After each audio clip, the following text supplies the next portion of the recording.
what some people might teach of work salvation, and that there is nothing today for a believer that they have to do to maintain their salvation or to earn their salvation.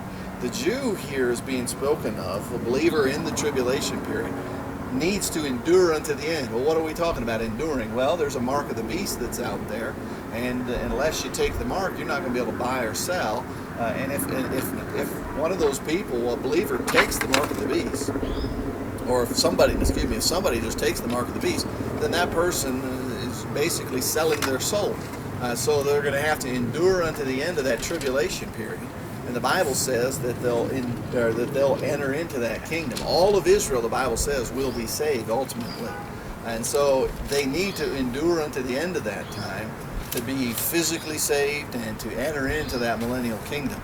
So then we go on in a very familiar topic that we've been studying. In verse 14 it says, "And this gospel of the kingdom," not the gospel of the grace of God that we believe today in the church age, 1 Corinthians chapter 15, the death, burial, and resurrection. They didn't understand that stuff yet. But in verse 14 it says, "This gospel of the kingdom shall be preached in all the world for a witness unto all nations, and then shall the end come." Then shall the end of the tribulation come. The millennial kingdom will be ushered in, where the king will sit on his throne, David will sit on his, and the 12 apostles will sit on 12 thrones, judging the 12 tribes of Israel.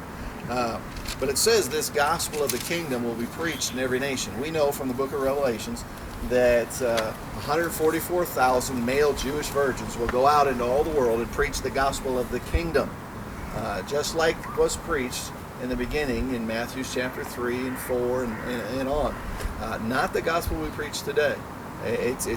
There's a difference, and you need to see that. The gospel of the grace of God is the death, burial, and resurrection. Hadn't done that yet. They were not trusting in that. Peter himself, as we've studied in recent lessons, said even late on that, "Not so, Lord. You're not going to go and be crucified." That wasn't the gospel of the king. He was not trusting in his resurrection prior to it happening. Matter of fact, numerous times, as we'll look at later on in this chapter, that was a mystery to them. They didn't understand the resurrection. So this gospel of the kingdom is going to be preached, not like what we're preaching today, but emphasize or see that it's Israel being spoken of here in the tribulation period. This is not a chapter for the church.